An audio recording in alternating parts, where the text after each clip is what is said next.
Vampiros Emocionais, Albert Bestein. O autor desta obra é escritor, conferencista e psicólogo clínico.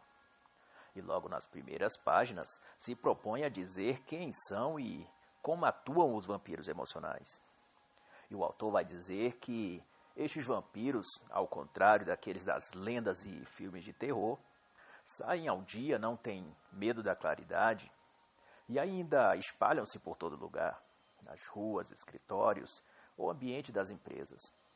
E o que é ainda pior, frequentemente até no acolhedor e insuspeito recinto do nosso lar. Nas palavras do autor, eles se disfarçam de gente comum e apenas se transformam quando têm de saciar suas necessidades internas.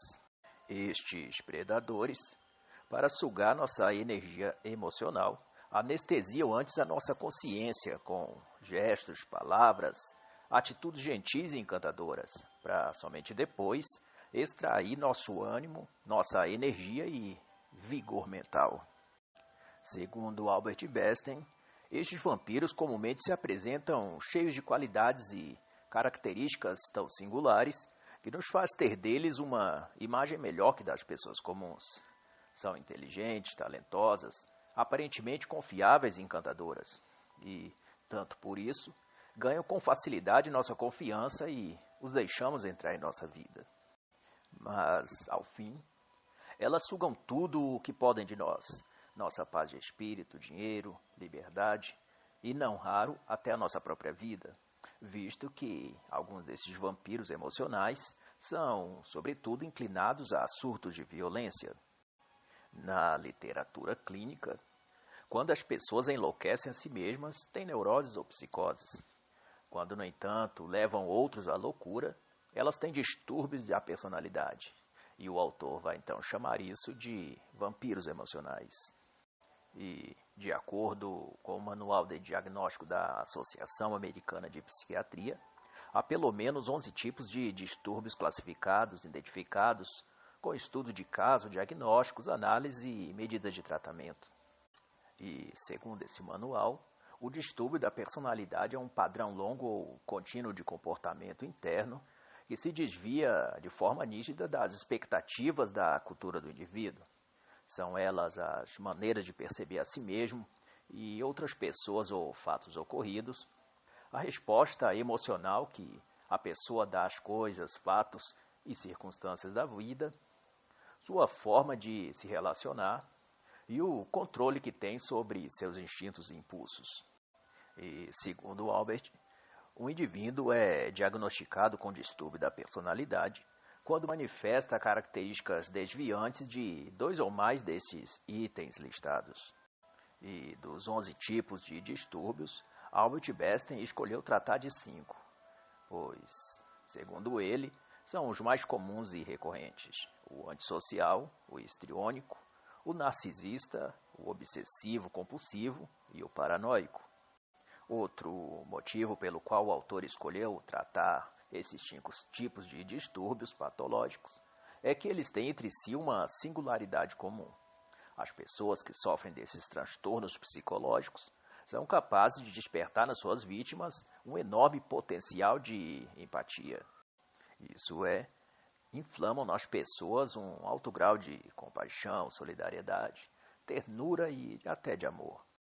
Por isso, todo envolvimento e relação com vampiros emocionais possui sempre altas cargas de emoções e sentimentos. Na página 5, então, o autor vai dizer que, por padrão, os vampiros emocionais veem o mundo de maneira diferente dos outros. Suas percepções são distorcidas por seus anseios e por suas metas de receberem a atenção total ou exagerada das demais pessoas. Porém, suas expectativas são sempre inatingíveis e insaciáveis. Esperam o amor perfeito, incondicional, que nunca lhe exija nada em troca. Ele preenche a vida de divertimento, entusiasmo e coisas alegres. E que toda a parte chata ou difícil da vida lhe sejam poupados, e a ele sejam dado apenas a parte boa e feliz. E nas palavras do autor, no cinema os vampiros recuam diante de crucifixos ou água benta. Na vida real, os vampiros emocionais sentem ojeriza e aversão à experiência de uma vida adulta. São adultos por fora, mas são bebês por dentro. Bestein vai então fazer um curto resumo sobre cada um dos 5 tipos de vampiros emocionais. O primeiro deles, vampiros antissociais. Esse tipo são viciados em agitação. E são chamados antissociais não porque são isolados, mas porque não se importam com as normas sociais. Na verdade, adoram festas e baladas, assim como adoram também sexo, drogas e altas doses de estímulo. Os vampiros antissociais esperam da vida apenas os bons momentos, ação, aventura, gratificação imediata de todos os seus desejos. E de todos os 5 tipos de vampiros, são estes os mais sensuais, divertidos e empolgados. As pessoas se afeiçoam a eles com extrema facilidade, porque eles tiram as pessoas de seu lugar comum e de seu senso de controle e responsabilidade. Em outras palavras, faz a pessoa também se sentir livre e viva. E o autor vai compará-los a Ferraris, sempre em alta velocidades e fortes emoções, mas sob nenhuma circunstância são dignas de confiança. E se você estiver diante de um deles, diz o autor, tranque o coração e esconda a carteira, pois ele conquistará você e depois te deixará falido e em dívidas. Já o tipo de vampiro histriônico é um tipo que vive para receber atenção e aprovação. São prestativos, detalhistas, adoram a perfeição e os detalhes. São, normalmente, as que aparentam serem mais boazinhas, mas tudo não passa de um teatro, uma fachada para serem vistas como boas, perfeitas e úteis, e com isso receberem o máximo de atenção. No mundo dos histriônicos, tudo é sobre eles. As pessoas ao redor são meros coadjuvantes. E na página 7, o autor resume o que é um vampiro narcisista. São pessoas de ego enorme, querem ser os mais inteligentes, os melhores em tudo. Não importa o que seja ou do que se trata, eles vão sempre querer ser o melhor. Estes vampiros acreditam estar acima de todos. Já os vampiros obsessivo-compulsivos são viciados em controle.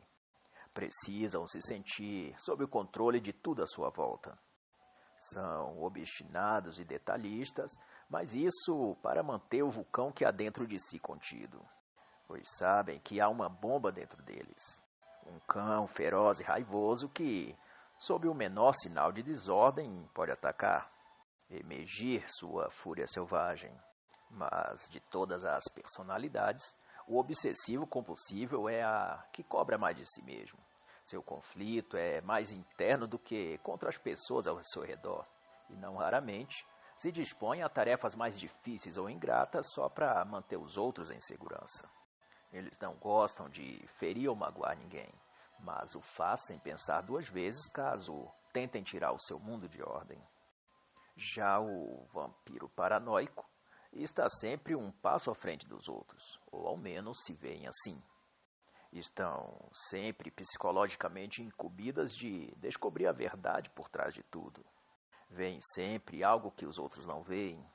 Estão sempre a enxergar ou a desconfiar de algum esquema, sutileza ou detalhe que ninguém mais vê apenas eles, e por isso mesmo não conseguem confiar em ninguém.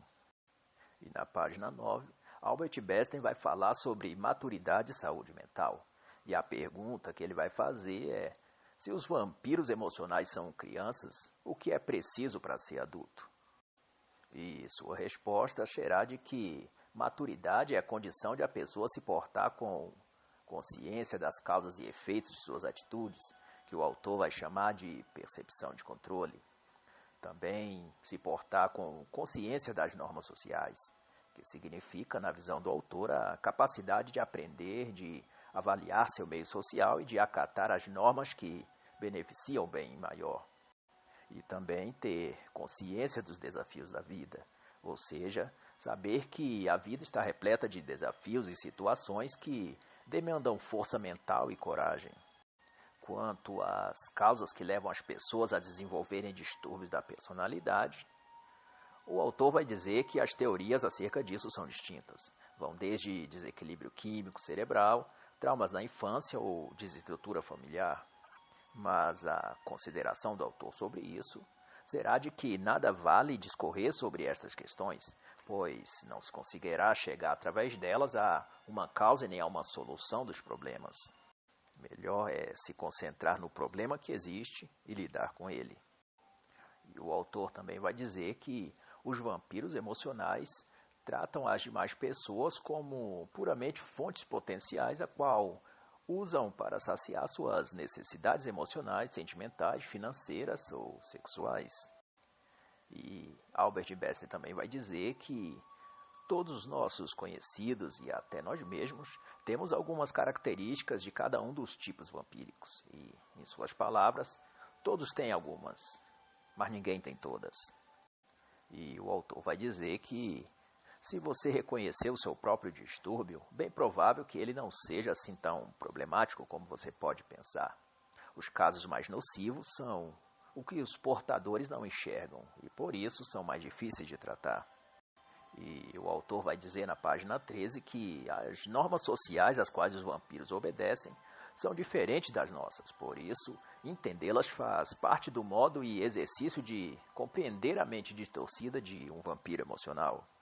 E, segundo o autor, as regras sociais do vampiro emocional são: creem que suas necessidades são mais importantes que as das outras pessoas, creem que a norma não se aplica a eles, pois são especiais, nunca são culpados pelas coisas, não assumem responsabilidade por nada, pois estão acima do bem e do mal, querem tudo na hora, são vingativos.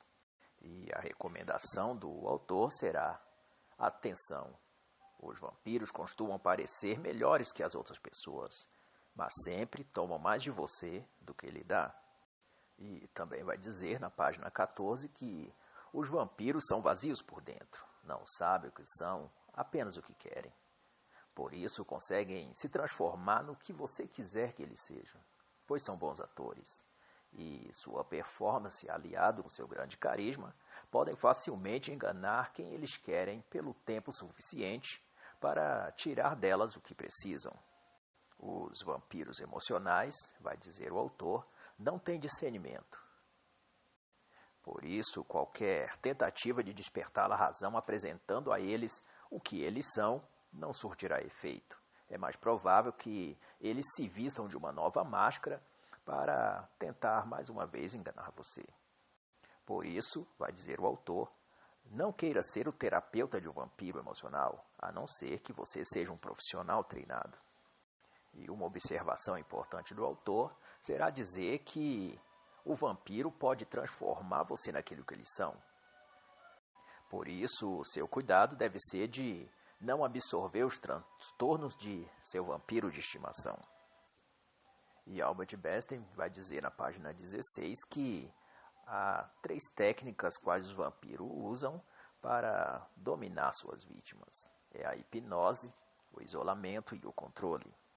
Na hipnose, o vampiro emocional usa seu corpo, seus lábios, seus olhos, de modo sensual e erótico para desviar a atenção de sua vítima e desativar seu raciocínio crítico e capacidade de reação.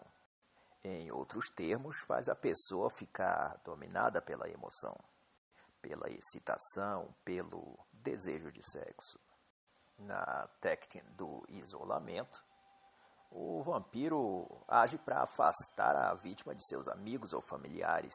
Criam intrigas, criam fofocas, incurtem na mente de sua presa que aqueles amigos são falsos ou invejosos e qualquer coisa que possa afastar ou deixá-lo isolado, sozinho e, consequentemente, vulnerável emocionalmente. A técnica do controle consiste em usar os desejos da própria vítima para controlá-lo. Normalmente, algo ligado a desejos carnais, ambição por dinheiro ou sexo. E depois que o vampiro consegue prender a vítima através do seu próprio desejo, eles passam a manipulá-lo da forma que quiser. A técnica do vampiro, no geral, é a criação de teias emocionais que liguem a vítima e o predador. pois sem este elo emocional, os truques e feitiços hipnóticos do vampiro não teriam como funcionar sobre suas vítimas. E na página 19, o autor vai nos mostrar as faces da hipnose emocional que os vampiros utilizam, os desvios sutis nas conversas, o uso de elogios e afagos verbais, a tentativa forçada de criar uma química, uma harmonia ou conexão entre ela e o vampiro. Também fazer parecer que aquela pessoa ou situação é especial e única. Todas estas formas e métodos tentam fazer com que a vítima fique presa numa teia emocional do vampiro. E quanto a isso, o autor vai dizer que quando você percebe que está dentro de um buraco, o mais sensato a se fazer é parar de cavar. O autor também vai dizer que se o vampiro emocional fez você de uma vítima, é porque viu em você inclinações ou carências que abriam espaço para ele.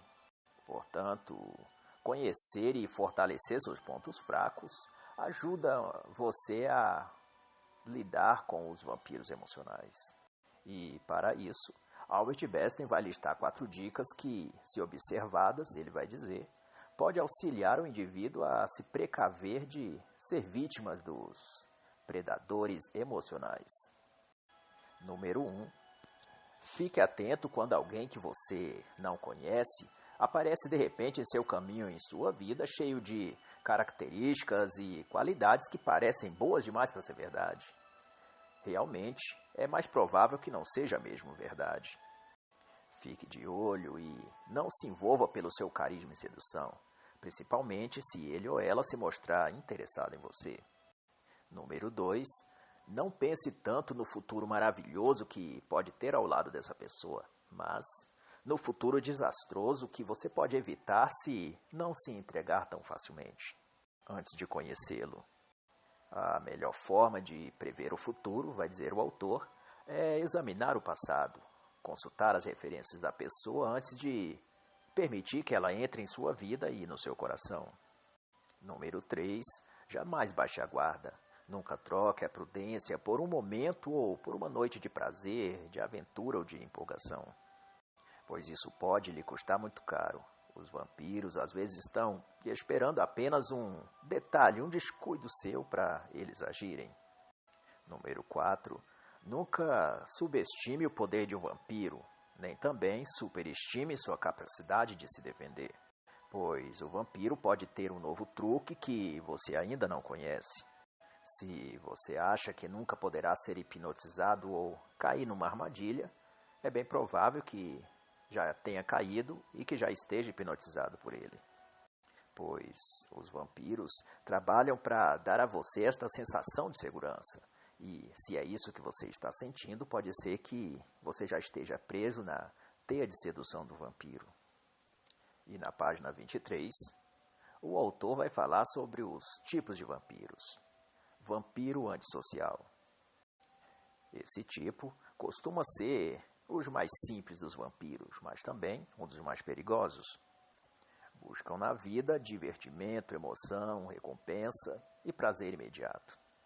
Se for um adulto, tende a agir como adolescente. Se for adolescente, tenderá a agir como criança. Os vampiros antissociais são muito ligados a sexo, drogas e a tudo que lhe dão uma sensação de arrebatamento, êxtase e satisfação. Normalmente são avessos a compromissos, sejam amorosos, profissionais ou de outros tipos. Sua maior motivação é o seu próprio ego e tudo o que eles fazem, faz para seu próprio benefício. Por isso, os antissociais nunca serão bons amigos, bons maridos, esposas ou bons namorados, pois vivem numa redoma egoísmo em busca de emoções fortes, coisas que nenhum tipo de rotina ou compromisso jamais poderia lhes dar, pois precisam de algo novo constantemente. Numa comparação, o autor vai dizer que o vampiro antissocial é como uma Ferrari, ágil, veloz, potente e que inspira sempre emoção e aventura. mas como vive no limite, constantemente está impossibilitado na oficina para reparação. E às vezes, vai dizer o autor, as pessoas embarcam nesse tipo de carro porque estão interessadas em arrebatamento e emoção.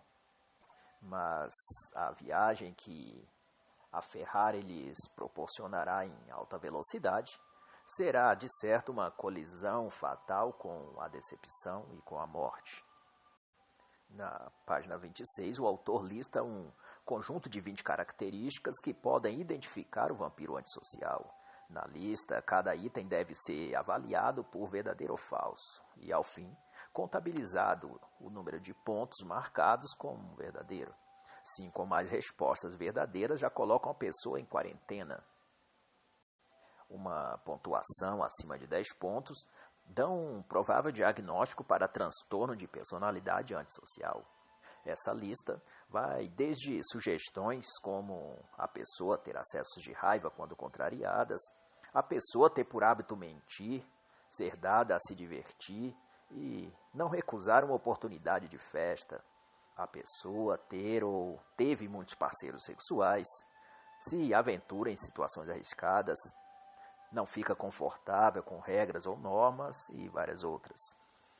Nas histórias ou na mitologia, os antissociais estão bem representados na figura dos heróis, que desbravam o desconhecido, se aventuram em situações de risco, enfrentam oponentes maiores e mais fortes e são extremamente cativantes.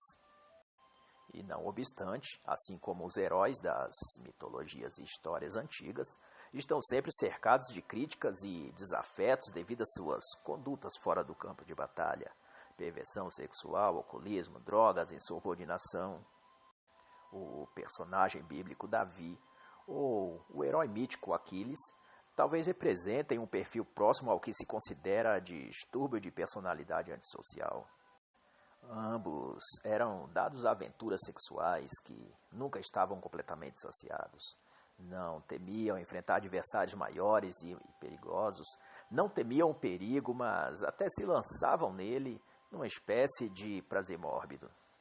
O herói épico da literatura escandinava, Beowulf, também personifica bem o padrão psicológico do antissocial, no contexto, é claro, que o autor apresenta neste livro. E, na visão do autor, os vampiros antissociais estão divididos ao menos em 3 tipos: os aventureiros, os vendedores de carros usados e os valentões. Os tipos aventureiros são geralmente sexy e atraentes, mas um mal inevitável à saúde, pois são viciados numa vida dinâmica e na agitação. E esse tipo aventureiro, vai dizer Bernstein, pode colocar numa das suas aventuras a vida de outras pessoas em risco. Esse tipo de vampiro costumazmente faz uso de drogas ilícitas, mas, porém, o seu alvo é atingir ou despertar a droga de que realmente são viciados, que são a endorfina, a adrenalina, a dopamina e todo tipo de hormônio que faça o corpo produzir estímulos e sensação de agitação, de prazer e de euforia. A hipnose dos aventureiros é que eles tiram as pessoas de suas rotinas, divertem, alegram e fascinam essas pessoas. Daí, elas se tornam magnetizadas e presas ao vampiro emocional do tipo aventureiro. E para o antissocial aventureiro, a sensação de aventura é o que comanda o jogo. E a forma básica de lidar com os aventureiros, segundo o autor, é a própria força de vontade do indivíduo. Conhecer o histórico de situações complicadas que o aventureiro já se meteu e resistir à tentação de cair em sua rede de sedução. Sua própria força mental é o que determinará a sua vitória no jogo emocional do vampiro aventureiro.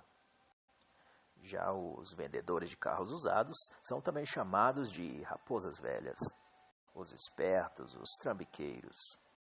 Um tipo também perigoso porque, além de ocasionar prejuízos financeiros às suas vítimas, também pode ocorrer de se envolverem financeiramente com gente perigosa e, por efeito, envolver também quem tiver próximos a eles. Parentes, familiares, cônjuges ou amigos. A mentira é o jogo preferido dos tipos vampiros vendedores. Acham sempre vibrante observar os efeitos de suas histórias sobre as pessoas. Adoram quando seus planos dão certo e as pessoas caem e acreditam neles. Possuem um humor sombrio e negativo. São quase sempre falsos, cleptomaníacos ou inventadores de história, muito mais pelo vício do que pela própria necessidade. Também gostam de trocas, rolos, esquemas em que pode tirar vantagem da pessoa. Mas seja qual for o ramo de negócio ou atividade profissional que exerçam, tenderá sempre a causar dolo às pessoas. Se for um policial, venderá armas a traficantes. Se for um médico, desviará medicamentos.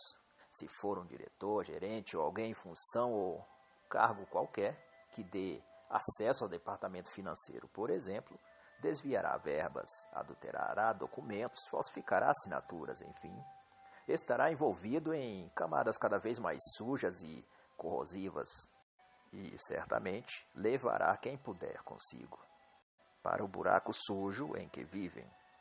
Nas palavras do autor, na página 38, esse tipo são aparentemente gentis e educados, porém, são venenosos como cobra. O fingimento e a astúcia também é uma arma que constantemente utilizam. Conviver com o antissocial é lidar com o imprevisível, é embarcar num trem da alegria e das fortes emoções diário, onde nunca se sabe a estação final, apenas se sabe que, um pouco antes do fim, a tragédia ocorrerá. E a melhor alternativa para lidar com esse tipo é não embarcar nesse trem. E se caso já estiver a bordo dele, saltar o mais rápido possível se quiser sobreviver. O tipo vampiro valentões costuma ter o pavio curto e usa como recurso a força e a violência. A droga sombria que mais lhes motiva é a ira, a fúria, a sensação de causar dor às pessoas. Até são produtivos para fazer as coisas, mas perdem a calma se alguém tentar corrigi-los. Além disso, conseguem também despertar o mesmo instinto animal que eles têm nas outras pessoas e, portanto, são capazes de provocar onde estão um grande incêndio, um conflito generalizado ou uma situação fora de controle. E depois ainda são capazes de rir e se divertir com tudo o que aconteceu, como se aquilo tudo tivesse sido apenas uma brincadeira. O exemplo bíblico que mais se aproxima desse tipo, para efeito de comparação, é o do israelita Sansão. Sempre provocador e audacioso, se enfurecia com facilidade e usava a força e violência e sua capacidade de destruir para dobrar a sua vontade todos os seus inimigos. Mas, como todo vampiro emocional, conseguia ter altas doses de humor e um alto grau de abarcamento sexual, sendo, inclusive, enganado no final por uma borderline, Dalila, um outro tipo de transtorno psicológico ou vampiro emocional. Na página 50, o autor diz que, depois que um vampiro valentão ataca, é difícil contê-lo, pois ele entra num modo automático onde sua natureza animal age por ele. O melhor, então, a se fazer é isolar o animal, manter-se à distância, a não ser que você esteja também procurando briga e seja capaz de se defender. De outra forma, nunca provoque um desses vampiros, pois eles são irracionais numa situação de estresse e podem até levar às últimas consequências. Quer encontrar um vampiro desse tipo? Vá às cadeias e penitenciárias. Normalmente, os vampiros valentões acabam cumprindo pena por agressão, vandalismo ou assassinato. Nem toda pessoa esquentada é um vampiro valentão, mas no caso desse tipo de vampiro, o seu grande problema é que ficam irascíveis quando se descontrolam e, por isso, é difícil chamá-los à razão. A raiva que sentem é o seu vício. Ao mesmo tempo, odeiam e amam o que sentem. Para lidar com esse tipo, o autor recomenda, quando não for possível apenas se afastar e evitar contato, a buscar o máximo ter atitudes racionais e calmas, a sorrir em situações de estresse diante deles e não cair no jogo de irar-se junto com eles, pois o terreno da raiva é onde melhor atuam, e se o vampiro valentão te levar para lá, ele vencerá você. Pois É difícil vencer um oponente num jogo que ele domina melhor que você. Sorria com um pouco de sarcasmo, desvia o assunto como se a ira ou o furor do valentão não passasse de birra de criança. E se não puder agir no campo do diálogo naquele momento, saia e volte ao assunto depois. Mas a cautela maior será não se envolver com vampiros valentões sob nenhuma circunstância, pois além de tóxicas emocionalmente, são também extremamente perigosas. Tenha sempre em mente que um vampiro valentão pode destruir você, porque nem eles mesmos controlam a própria natureza. Vampiros histriônicos. A meta e estilo desse tipo de vampiro é receber atenção e aprovação. Normalmente estão encobertos por modos educados e gentis e costumam fazer com facilidade as pessoas se sentirem interessantes, pois esse tipo de vampiro consegue elevar a autoestima e o ego de suas vítimas antes de abatê-las. São dados a longas conversas, são do tipo teatrais e dramáticos. Às vezes são boas companhias, mas seu alto grau de egoísmo velado e sagacidade os faz serem indivíduos perigosos. E, como são atores da vida real, estão sempre interpretando algum papel, e em seu teatro maligno, eles são os protagonistas e toda outra pessoa será usada em seu jogo para alçar alguma qualidade que queiram mostrar em si mesmos ou para fazê-los atingir uma meta pessoal ou profissional. Essa falta de identidade própria os torna frios e calculistas, capazes de chorar com você por uma situação triste e no momento seguinte te apunhalar pelas costas, pois tudo o que fazem é pensando neles e não em você. São vários os papéis que um vampiro histriônico pode assumir para impressionar os outros e conquistar a atenção. O executivo de sucesso, o esportista dedicado e talentoso, o músico entusiasmado e inspirado, ou mesmo o religioso fervoroso e devotado. Mas, como toda ensinação, por mais perfeita que seja, cedo ou tarde perde a graça. E os histriônicos, uma hora se cansam, tiram a máscara e abandonam o palco. Os histriônicos possuem grande habilidade no uso das palavras, da voz e da linguagem corporal, mas não lidam bem com a concorrência. Se detectam um possível concorrente naquele mesmo ambiente, tratam logo de persegui-lo e anulá-lo, mesmo que precisem recorrer a métodos sujos ou à violência velada. Esses tipos são capazes de criar fofocas, intrigas, separar pessoas, derrubar chefes dos quais não gostam.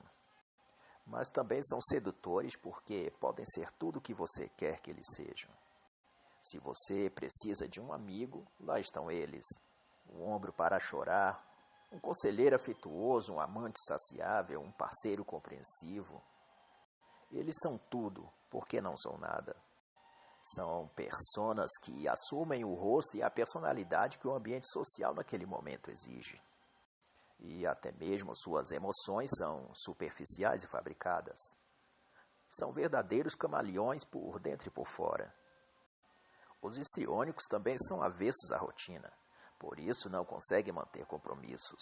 Fingem, simulam, mentem e às vezes até se esforçam, mas, como seu mundo emocional é um palco, precisam sempre de um novo papel para interpretar. Dificilmente, os histriônicos conseguem se manter fiéis ou monogâmicos. Ao flertar com outros indivíduos, está em busca de saciar seu ego e atrair mais atenção e admiração. Nas mulheres, esse tipo de manipulação é um jogo emocional que, popularmente, os homens chamam de esticar, depois puxar a corda, atrair e repelir, dar todas as pistas de que está afim, depois descartar a pessoa sem dar nada a ele. Um jogo perigoso que geralmente coloca o histriônico em situações complicadas. Mas se alguém se irritar com eles, como são atores, eles vestem o figurino de vítima e faz com que diversos cavaleiros brancos apareçam dispostos a lhe defender. Alguns personagens históricos com características que se assemelham aos histriônicos foram Napoleão Bonaparte, os reis bíblicos Dario, o rei Nabucodonosor e vários outros.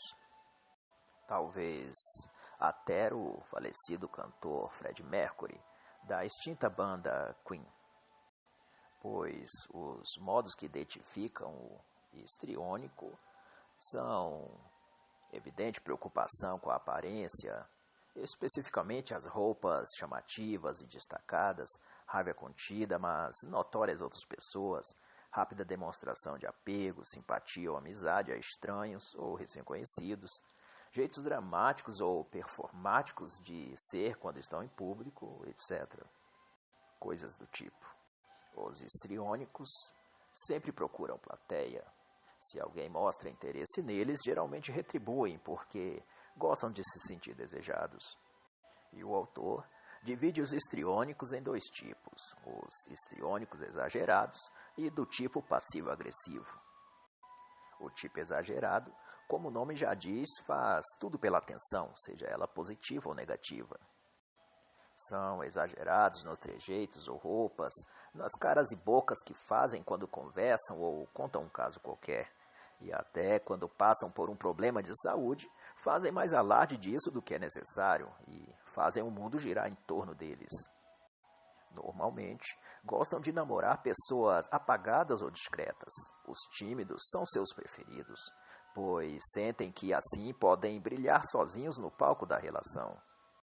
Mas um fato que Albert Einstein vai chamar a atenção e que torna bastante perigoso nesses tempos de misandria é o fato revelado pelo autor de que mulheres histriônicas exageradas podem provocar a sedução no homem, laçá-lo emocionalmente e demonstrar interesse sexual nele apenas por divertimento e atenção ou para provocar ciúmes em algum outro que ela esteja realmente afim. E depois, quando o homem a quem ela se insinuou se aproximar ou lhe chamar para um lugar a sós, ela pode simplesmente começar a gritar ou tratar o homem mal a fim de chamar a atenção.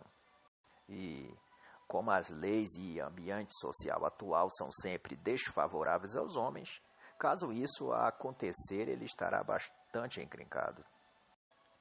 E sobre isso, o autor vai dizer na página 73, os vampiros histriônicos de ambos os sexos convidam ao assédio sexual e aos processos por assédio sexual. O tipo passivo-agressivo. Esse tipo anela mais profundamente por aprovação. Para isso, recorrem a todo tipo de drama ou papel que possam interpretar para conquistar um elogio ou admiração das pessoas. Conseguem, inclusive, por um tempo, esconder todos os seus defeitos e parecer aos olhos dos outros verdadeiros príncipes ou princesas. Jogam o jogo do politicamente correto, mas não porque acreditam nele, mas porque precisam desse instrumento para conquistar a preço tanto de gregos quanto de troianos. A máxima dos passivo-agressivos é que conseguem ter duas caras ao mesmo tempo, uma olhando para um lado, outra para outro. E costumam confundir as pessoas porque podem ser extremamente doces e gentis num minuto e absurdamente intolerantes no momento seguinte. E acredite, podem fazer ambas as coisas esboçando o mesmo sorriso. E a hipnose do histriônico passivo-agressivo é sua capacidade de simular serem virtuosíssimos, quase a imagem de um anjo na terra. E as palavras do autor quanto a isso será: os passivo-agressivos sabem obscurecer as mentes de suas vítimas melhor que ninguém, pois são artistas nessa arte. E a forma para lidar com esse tipo, segundo o autor, é, se não puder simplesmente se afastar deles, tente não agir jogando em seus rostos o que eles fazem. Eles sempre conseguem contornar a situação e lançar a culpa em pessoas inocentes, pois sempre tem um plano B nestes casos. Tente concentrar-se em quem você é. Não mude ou tente agradar nem reprovar o passivo-agressivo. Ignore o máximo de vezes que puder e finja que ele não existe. O histriônico só consegue atuar onde tem plateia. Na página 91, o autor vai falar dos vampiros narcisistas. E o que marca a personalidade narcisista é sua constante autoilusão de serem eles os mais bonitos, os mais inteligentes e os mais desejados ou qualificados para o que quer que seja. o universo gira ao redor deles, diz o autor.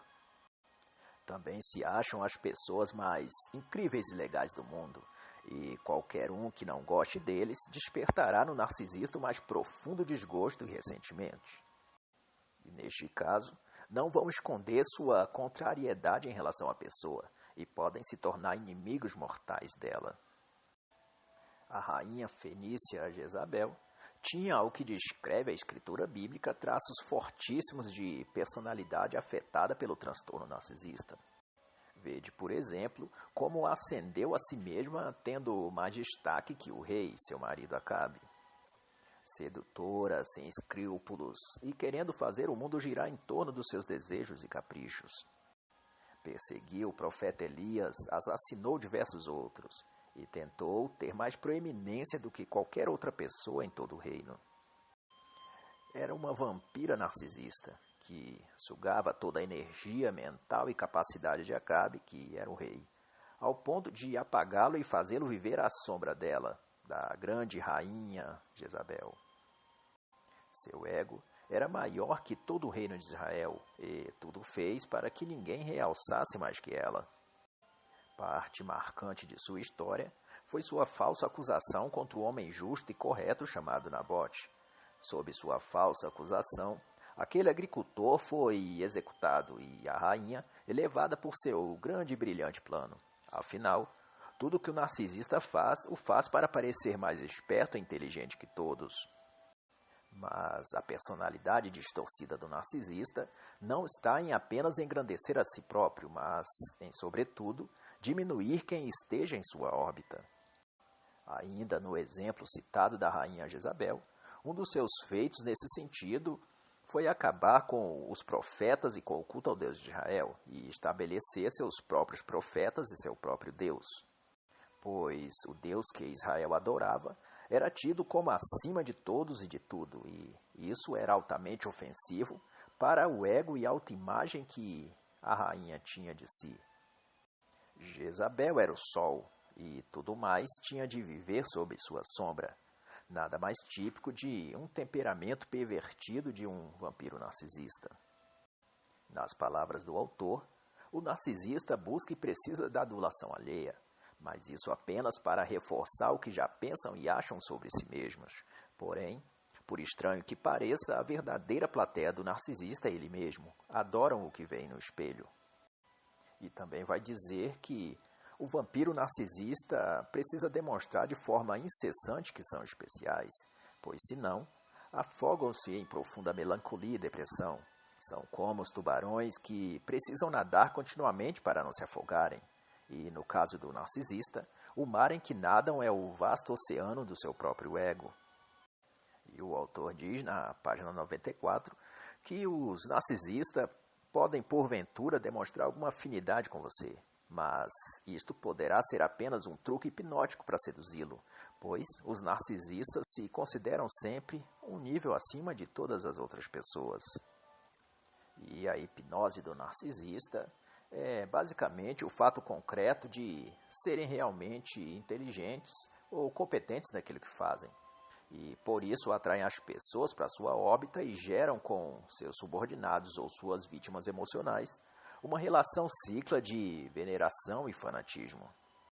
Todo narcisista, portanto, é em algum sentido uma espécie de rainha Jezabel. O modo de lidar com o narcisista, segundo o autor, é se manter afastado quanto der. Também é não tratá-lo como um deus ou autoridade moral acima de você. Olhe nos olhos do narcisista e defenda seus pontos de vista. E, se caso estiver numa relação afetiva ou conjugal com o narcisista, procure sempre ser firme, seguro e objetivo naquilo que disser e fizer. No filme dos narcisistas, eles são os astros principais e todas as outras pessoas são vermes rastejantes a quais ele pisa e esmaga. E em cada nova temporada dessa série, o verme rastejante ressuscita apenas para o narcisista novamente pisar e esmagar. E por isso a mensagem do autor será: Quando lidar com um narcisista, não fique de plateia batendo palmas para ele, pois ele pode nunca se cansar de ser aplaudido. Vampiros obsessivo-compulsivos. No mundo dos vampiros obsessivo-compulsivos, todo erro deve ser corrigido e o trabalho nunca está concluído. A personalidade obsessivo-compulsiva é um modelo de ideias e comportamentos repetitivos que, em geral, está associado ao medo. E esse medo se manifesta na reiteração constante de comportamentos específicos relacionados a manter ou apresentar uma imagem falsa e aparentemente perfeita de si. Sua luta diária, portanto, é tentar fazer com que seu castelo de areia não se desmorone. Nas palavras do autor, esses tipos de vampiros veem a vida como uma perpétua batalha contra as forças do caos. Os vampiros desse tipo, no entanto, são aptos a resolver problemas. Deixe-os sozinhos no meio de cordas e ele desfará todos os nós. Coloque-os diante de um complexo quebra-cabeça e eles resolverão todas as partes. Normalmente, esse tipo de vampiros são honestos, bem-intencionados e úteis nas tarefas que fazem, mas o problema é que sua compulsão por tornar tudo perfeito ao seu redor acaba tornando-os agressivos e extremamente controladores. E o autor vai dizer que, dentro de cada obsessivo-compulsivo, há um antissocial tentando sair. Numa ilustração, equivale dizer que David Banner era o obsessivo-compulsivo tentando manter tudo sob controle, ou ao menos o seu mundo mental. Mas daí, ao menor sinal de desordem no seu mundo interior, o incrível Hulk explode e sai para fora. Mas, no caso, o Hulk obsessivo-compulsivo não é uma pessoa estourada ou fisicamente agressiva, mas um indivíduo insistente e compulsivamente chato, até ver tudo consertado outra vez. O tipo obsessivo-compulsivo gosta de ter a casa arrumada, os filhos obedientes, as tarefas prontas e o mundo organizado.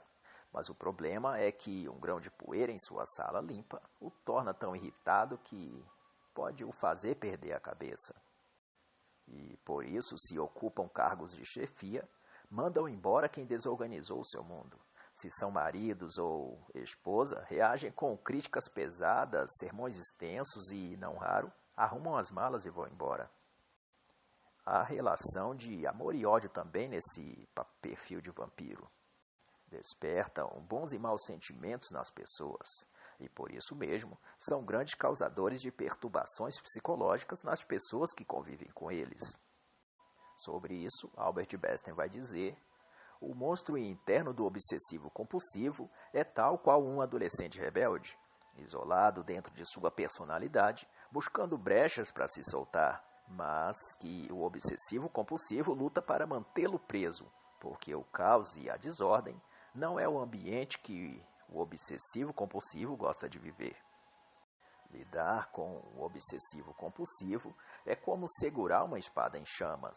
Somente mãos habilidosas a conseguem fazer. Porém, mesmo assim, incidentes graves ocasionalmente ocorrem. Vampiros dessa espécime vivem debaixo de uma pressão psicológica que é também repassada a quem está ao seu redor. Vampiros assim são o protótipo do bem e do mal ao mesmo tempo. Podem ser incríveis e amigáveis e ajudar a todos em seus problemas, mas também podem destruir a todos se descobre que não estão se esforçando o suficiente. Mas a questão é que para o obsessivo-compulsivo nada nunca está em perfeita ordem como gostariam. E assim como trabalham incansavelmente para organizar tudo, também exige que os outros também o façam.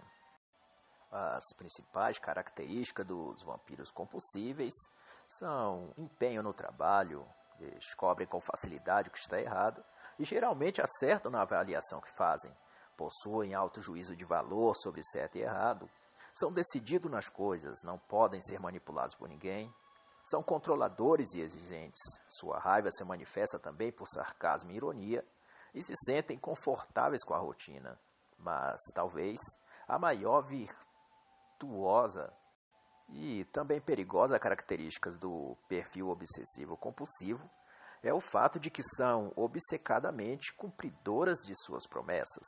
Se o obsessivo compulsivo lhe disser algo, moverá céu e terra para cumprir.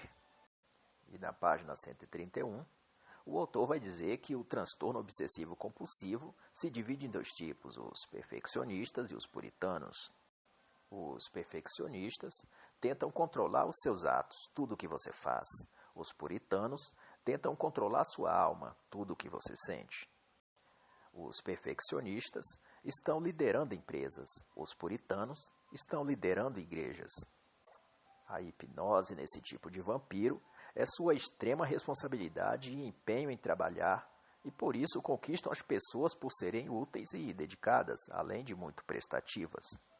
Não gostam de ser elogiados, nunca acham que o trabalho está bem feito, por isso não param de trabalhar nunca. Nas palavras do autor, os vampiros obsessivo-compulsivos usariam os poderes do inferno para alcançar o céu.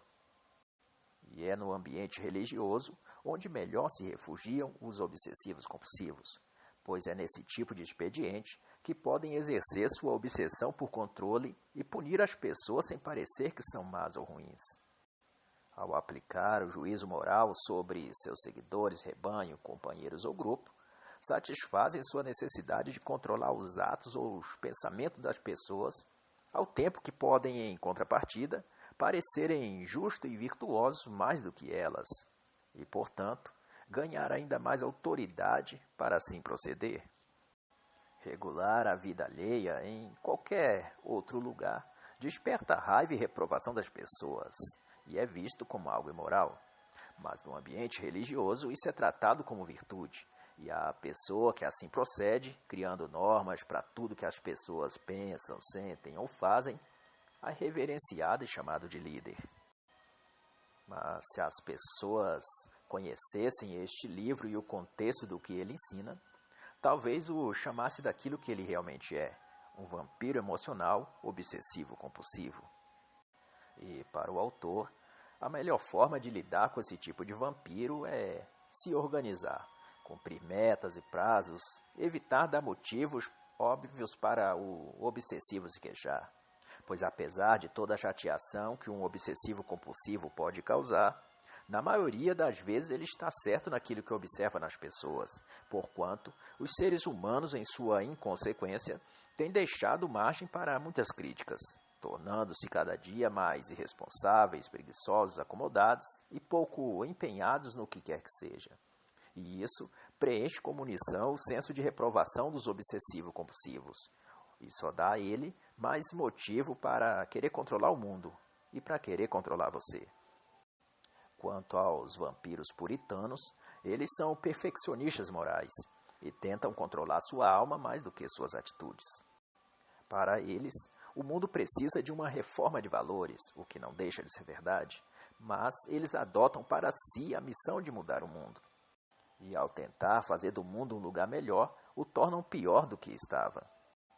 Porque, incapazes de fazer as pessoas mudarem por si mesmas, frequentemente têm de recorrer a métodos e estratagemas violentos, punitivos ou ameaçadores.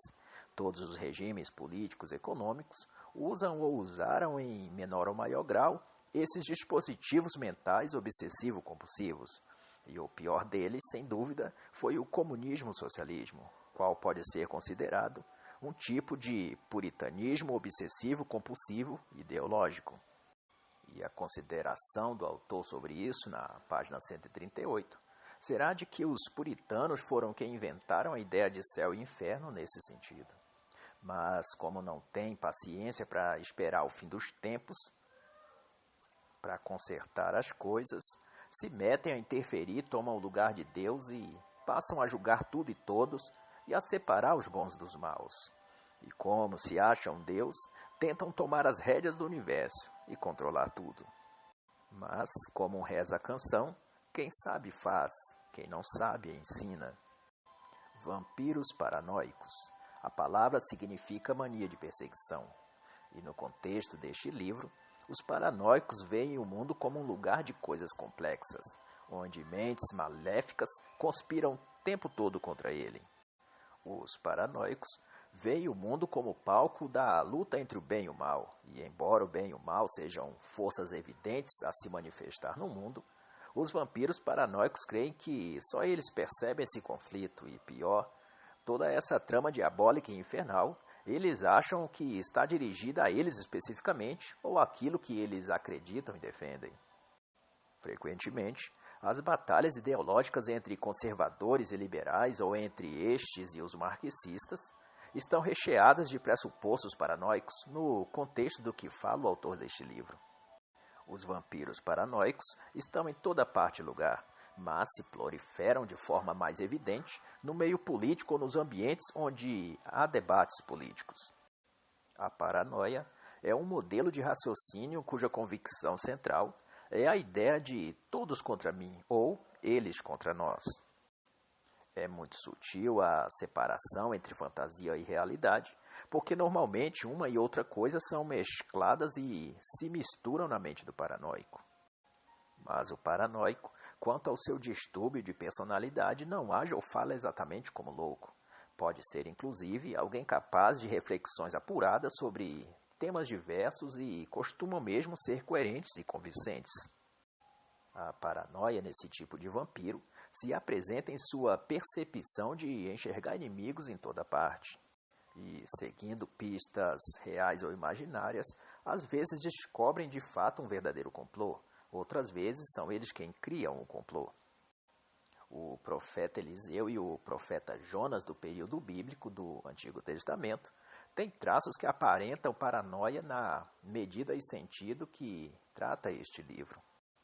A luta do paranoico é que eles querem um mundo simples e se frustram por não conseguirem, mas nunca desistem. Existem camadas subterrâneas da mente do paranoico que o faz capaz de alojar em suas personalidades várias facetas distintas e antagônicas ao mesmo tempo, e por isso tornam-se insalubres para quem convive com eles. Devido a isso, tem dificuldade em confiar nas pessoas. Nas relações amorosas, tornam-se ciumentos e possessivos. Na esfera do trabalho e profissão, são reservados e incomodados com tudo. São questionadores e, às vezes, não seguem ordens porque acham que estão tramando algo contra ele.